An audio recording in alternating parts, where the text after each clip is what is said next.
Bonjour et bienvenue sur cette vidéo, enfin j'ai envie de dire. On va parler du sujet qui m'a été le plus demandé ces dernières années, c'est-à-dire la place de la communauté LGBT au Japon. Et je vous préviens d'avance que dû à la nature un peu casse-gueule du sujet, la structure de cette vidéo ne sera pas habituelle. J'ai réalisé avec Mitsugi 3 interviews pour que vous vous rendiez compte de la réalité autour de cette thématique. Et je vais ajouter à ça des informations que j'ai recueillies. Et je peux d'ores et déjà vous prévenir qu'il y a des choses à nuancer. Bref, ne délayons pas plus, venez découvrir à quoi ressemble la communauté LGBT au Japon. On va commencer tout d'abord avec un petit peu de vocabulaire. Dosei Aisha. Ce sont les personnes qui font l'amour avec quelqu'un du même sexe. C'est genre vraiment une traduction littérale. Puis on a gay et desu ou lesbien, qui sont des mots facilement reconnaissables parce qu'ils sont très proches des nôtres finalement. Pour ce qui est de l'homosexualité au Japon, la dépénalisation date de 1880. Pourtant ça ne veut pas dire que toutes les relations homosexuelles avant cette date étaient condamnées. Ça veut dire quoi? Je vous avais dit dans une ancienne vidéo que les samouraïs avaient des rapports homosexuels entre maîtres et élèves. Certes c'était le cas, mais il faut retirer toute notion de sentiment de ces actes. Ils étaient très quadrillés et bien contrôlés. Donc depuis 1880 ça fait déjà un bon moment qu'il n'y a plus de sanctions envers les Dosei Aisha, mais pour autant les droits LGBT ne sont pas au beau fixe. Par exemple, en gros symbole, eh bien le mariage homosexuel n'est pas reconnu au Japon, et par extension l'adoption d'un enfant par un couple homosexuel est inenvisageable. En revanche, il existe depuis 2015 un certificat de concubinage qui est faisable entre deux personnes du même sexe. Alors on ne peut pas le faire partout au Japon, mais seulement dans certains quartiers ou villes. Pourtant 8,9% de la population japonaise se dit LGBTQ+, ce qui fait quand même plus de 11 millions de personnes dont les droits ne sont pas reconnus. Heureusement quand même, l'ensemble des jeunes de moins de 50 ans sont à 78% favorables au mariage homosexuel et à l'expression de sentiments pluriels. Mais vous vous doutez bien que si on fait un sondage sur les moins de 50 ans, c'est parce que pour les plus de 50 ans, il y a quelques soucis. En effet, vous l'avez compris, les seniors sont beaucoup moins tolérants envers cette communauté. Aucune éducation n'est faite de ce côté-là, donc il y a vraiment des disparités parmi les personnes qui, voilà, parfois comprennent et sont très compréhensives, et d'autres qu'on va qualifier plutôt d'ignorantes, voire de haineuses. Bien sûr, voilà, toute cette haine, elle va se traduire verbalement ou moralement, mais pas physiquement, heureusement. D'ailleurs, vous allez rapidement vous rendre compte que pour ce qui est des violences physiques envers la communauté LGBT, elles sont minimes, voire inexistantes au Japon. Mais assez parlé pour ma part, il est temps de laisser la parole aux principaux concernés. Asa desu. 仕事は美容師です。東京で生まれて育ってて日本人です。音楽が好きで知り合った人たちが多いから、友達とかは。小6ぐらい？友達がこう人にあんまり言えない秘密だったりとか内気な子が私にだけいろいろな相談をしてくれるようになってから、その子が可愛いなっていう気持ちが生まれた。言わなかったです。家族は妹だけ知ってる。お父さんとお母さんはそうかなくらいに思ってるんじゃない？お父さんとお母さんの反応も怖かったし、やっぱりこう嫌がられる、そういう人間が嫌われるっていうイメージが強かった。今はもうだいぶ緩和、だいぶ緩やかになってると思う。受け入れてる人が多い気がする。なんか小学生から高校生ぐらいの時ってファッションとかも規制が厳しくなるじゃない。もう見た目も女子で女の子が好きって言ったりとか、日本は多分特にだと思うんだけど、同じことをしてなきゃいけないっていう学校の決まりがあるから、一人だけ突拍子もなく抜けてる、個性的だったりとかすると叩かれるんだよね。杭を打たれてしまうから、自分がレズだったりとかっていうのは言わないでおくっていうのが基本じゃないけどベースになってて。でも今社会人になって、例えば今髪の毛短くしてたりとかするのも、こういう格好をしてれば女の子が好きって言ってても周りは違和感を感じないと思うんだよね。前まではあったかな。最近はこだわりがなくなってきちゃったけど、自分のその主張するっていう機会が増えてる、イベントが増えてるから。でもそうするとその LGBT の人たちが特別扱いをされてるっていう風に周りの人は思うんじゃない？普通のストレートの人たちからすると。ある。すごい、そうだね。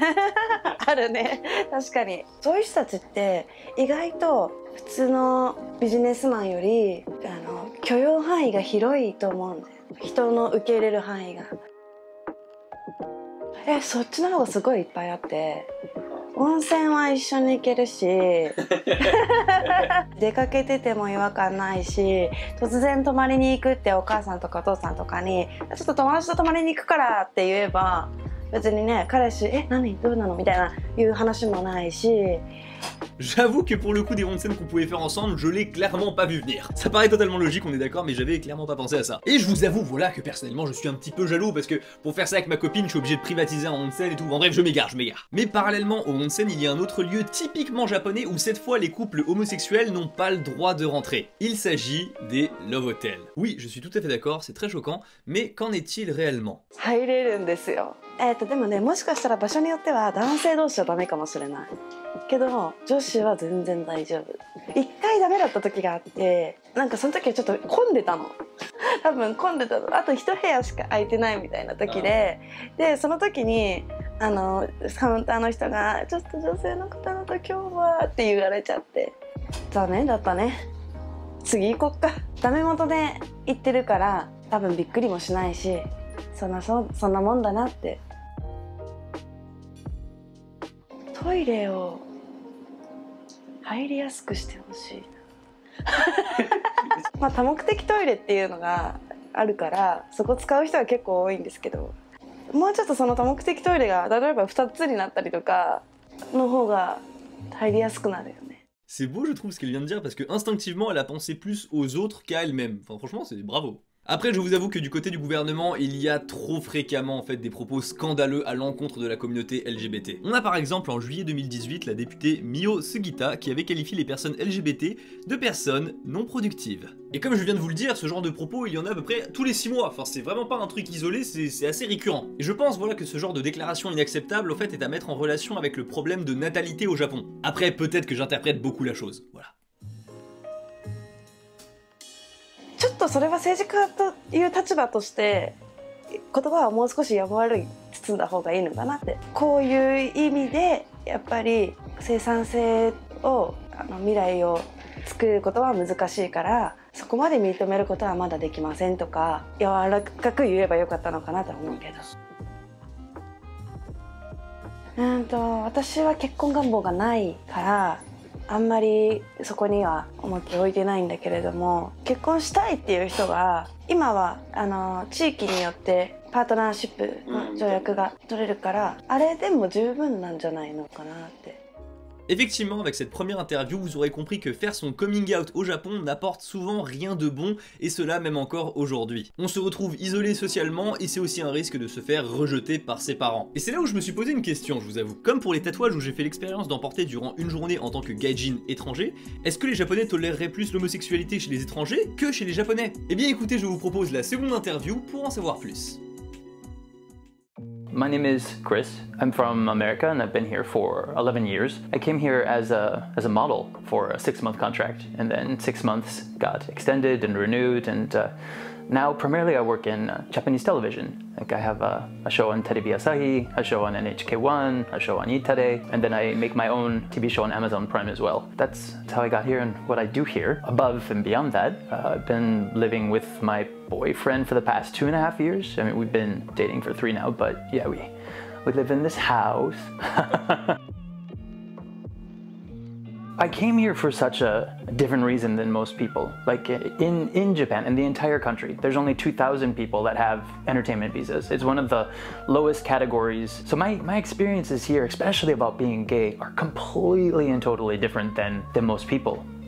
Like the prejudice that I've experienced about being gay, the great things that I've experienced because I'm gay are all affected by my work. Well, first and foremost, being gay is being gay. Coming to Japan and being gay hasn't been much different than being gay in America. It's kind of a universal experience, and each person addresses their own sexual identity differently. And for me, I just never gave a fuck. I've never had like a coming out moment in Japan because I've always been out.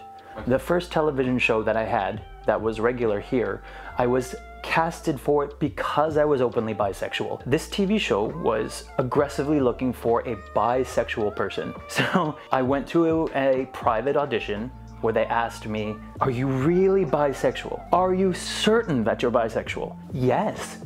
And just like that, I got the job.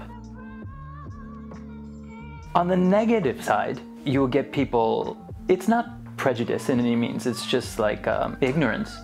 Like for example, I played a gay character in a movie. In the last scene, I've broken up with my boyfriend in it, got a big old kiss in the last scene when we make up. Someone came up to me and they said, "I still don't understand why you kissed that guy." Well, you know, it was a gay character, so yeah. And you know, just like you and perhaps your wife, not making assumptions, you will kiss after you make up, yes? And he said, "Yeah, but I just assumed that, you know, gay people were kind of like wearing purses and dresses. I was just surprised that you were never in drag in any scene. Do you understand what gay is?"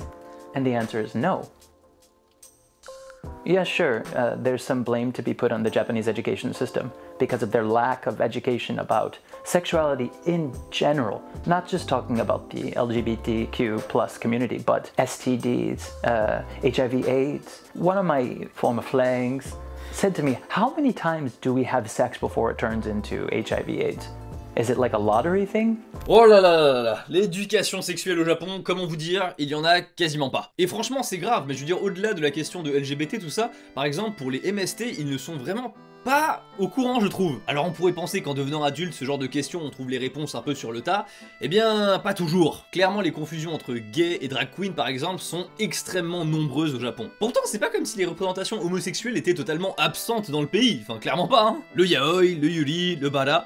Il y a énormément de consommateurs et de consommatrices de ces lectures, mais il faut croire que ça fait partie seulement d'une petite partie de la population japonaise. Et c'est vrai qu'une partie de l'éducation sexuelle et de tout ce qui tourne un peu autour de ça se fait principalement au foyer, ou en partie. Et peut-être que dans une famille japonaise, eh bien on a plus de mal à aborder ce genre de choses, j'en sais rien. Personnellement c'était pas mon cas, mais peut-être hein. On se rend bien compte que le traitement pour Chris qui est étranger et pour son copain qui est japonais n'est pas le même. Et ce coming out au Japon est parfois tellement difficile que certaines personnes décident de mener plutôt une double vie. Par exemple, une personne gay pourrait se marier avec une femme, avoir des enfants, avoir tout un foyer pour faire plaisir, voilà, et pour garder la face par rapport à ses parents, et en même temps, en dehors du foyer, il pourrait avoir des relations homosexuelles. Et tout ça, ce manque d'acceptation, c'est peut-être parce qu'il n'y a pas encore assez de représentation de ces personnes dans les médias qui ne soient pas vues que par le prisme de leur sexualité.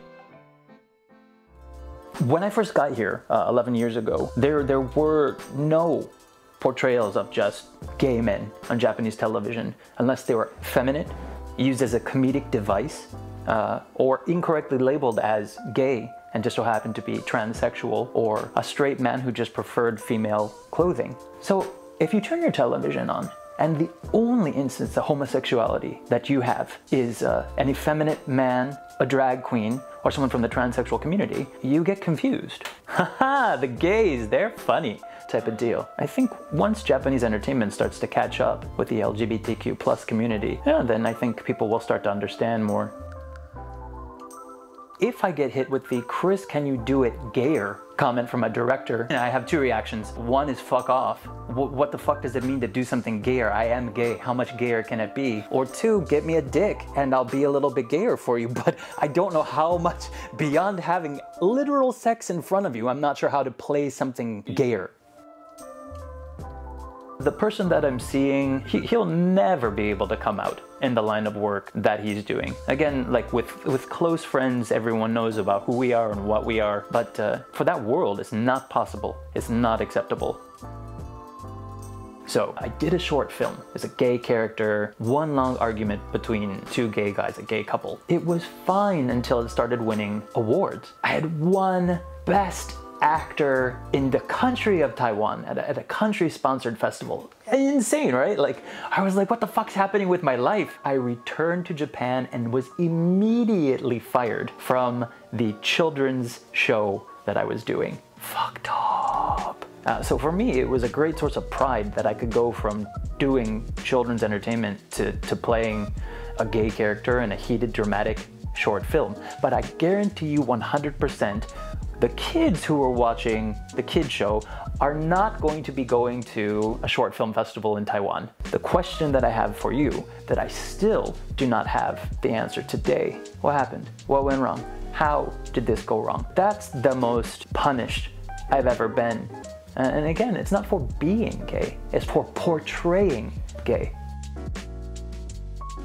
I came here from Las Vegas. I lived in Las Vegas longer than I'd lived anywhere else in the States. People don't give a fuck in Vegas. You don't have time to give a fuck in Vegas. You're here, I'm here, let's make the most of our time. People, I mean, sexuality is such a boring, trite concept in Las Vegas. Then I came to Tokyo, and things are so much more complicated than that here. Like, the weight of being gay in Japan is immense. The social pressure that these people go through, the tradition, the history, the obligations to your family, to work, to be normal. Well, again, I can only speak as a foreigner. I'm not Japanese, but as a foreigner, giving the Japanese LGBTQ plus community the ability to get married is so legally important. The ability to have equal marriage rights is vital, especially when it comes to visas. For example, if my boyfriend and I want to get married and stay together, boy, do we still have a challenge ahead of us. If he was to be injured, what is my right to see him in the hospital or to be with him? Spousal visa, the ability to stay together, is defined by the ability to be married. That has got to change. したいかどうか is the wrong question. I am not interested in marriage and the concept of a ceremony or a romantic affair. What I am interested in is equal rights as a human being. Do I want to? I don't know, maybe someday. Do I need to be able to have access to the same rights that other human beings have?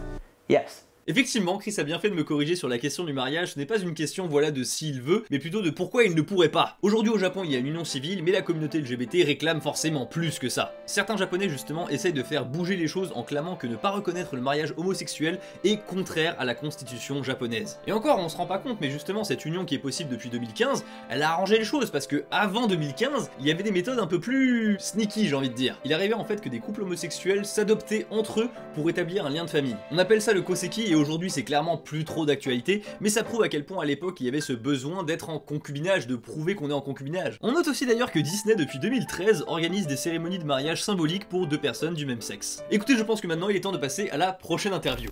Et malheureusement, j'ai pas réussi à avoir d'interview. C'est pas faute d'avoir essayé, hein. Avec Mitsugi, on a contacté plusieurs personnes, mais ça a pas fonctionné. Soit on s'est pris un stop, soit on nous a fait mariner pendant plusieurs jours. Peut-être que pour ce cas de figure, les langues sont plus difficiles à délier. Après, ça ne veut pas dire que j'ai aucune info pour autant. Déjà, une personne transgenre, c'est quoi? Il y a de nombreuses définitions qui ne sont pas toutes d'accord entre elles d'ailleurs, mais voici ce que j'ai trouvé sur l'internaute. Une personne transgenre adopte l'apparence et le mode de vie d'une personne de sexe différent de celui de sa naissance. Donc ça n'implique pas forcément un changement de sexe d'un point de vue chirurgical. Il existe bien sûr des interviews de transgenres au Japon, et une fois n'est pas coutume, on va aller du côté de Asian Boss pour en trouver. で、日本の場合は基本的にまずはステップとしては精神科に性別適合手術を受けましたよっていうことを、証明してもらって、また家庭裁判所に持って行って、この人はじゃあ男性にすることを認めますよっていう書類をもらって、日本は結構面倒くさいだろうなとは On se rend compte à quel point au Japon c'est compliqué, mais alors compliqué administrativement pour changer de sexe. C'est vraiment un combat, et après avoir vu quelques interviews, on se rend compte du degré d'ignorance des Japonais face aux transgenres.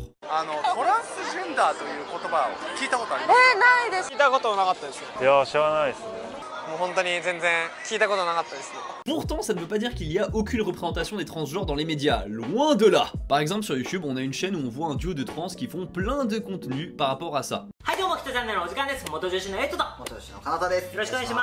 Et à la télé japonaise, il y en a mais énormément. Par exemple, il y a la Geinoujin Matsuko Deluxe qui est genre ultra connue au Japon. C'est une personne ouvertement transgenre qui n'a pas fait de chirurgie, et on appelle ça au Japon des one. Il y a énormément de one au Japon, mais dès qu'on arrive sur la question de la chirurgie, il y a des problèmes. C'est légal, mais... Un gros problème au Japon, c'est que pour les personnes transgenres, il y a une stérilisation qui est obligatoire. Je sais pas si vous vous rendez compte, c'est obligatoire. C'est la loi 111. Et par extension, pour être reconnu en tant que transgenre par le gouvernement et pour pouvoir se marier, eh bien, il faut se stériliser. Et même si les personnes concernées ont tenté de supprimer cette pratique, eh bien malheureusement, cette vieille loi a été confirmée en 2019 par la Cour suprême japonaise. On a ici par exemple un homme transgenre qui nous explique un peu ses problèmes du quotidien par rapport au fait d'être transgenre et de ne pas avoir été reconnu par l'État. なわけですよね。でも見た目こんななのにパスポートフィーメールで入国審査で引っかかっちゃって、お前そのヒゲ面でフィーメールってどういうことだと。でそれで実は入国拒否にあった国もあったんですよね。 C'est sûr qu'il y a encore beaucoup d'efforts à faire pour l'acceptation générale au niveau de la société, mais ça s'améliore doucement dans les consciences collectives. Pour en revenir à la scène publique, ça évolue quand même, et dans le bon sens. Otsuji Kanako est la première députée ouvertement homosexuelle, et Tanio Toshimi est la première commentatrice télé transgenre. Et officiellement, hein, bien sûr, parce que officieusement, il y en avait déjà un bon paquet, je pense, avant. En conclusion, j'espère que vous aurez compris un peu le paradoxe qui règne sur l'archipel entre l'acceptation de la communauté et le refus de la différence. Bien sûr, je n'ai pas parlé de tous les aspects de ce thème, mais j'espère avoir couvert le principal. Après avoir parlé de tout ça, je vous avoue que en fait, j'ai la sensation que les Japonais et les Japonaises dans la communauté LGBT veulent un peu rester discrets quand même. Ils croient davantage à une évolution lente et en profondeur qu'à une promulgation de loi qui serait mal vue peut-être par certains. Les choses bougent dans le bon sens, c'est indéniable, et même si ça peut paraître extrêmement lent à notre goût, n'oublions pas qu'il ne faut pas imposer sa culture à autrui.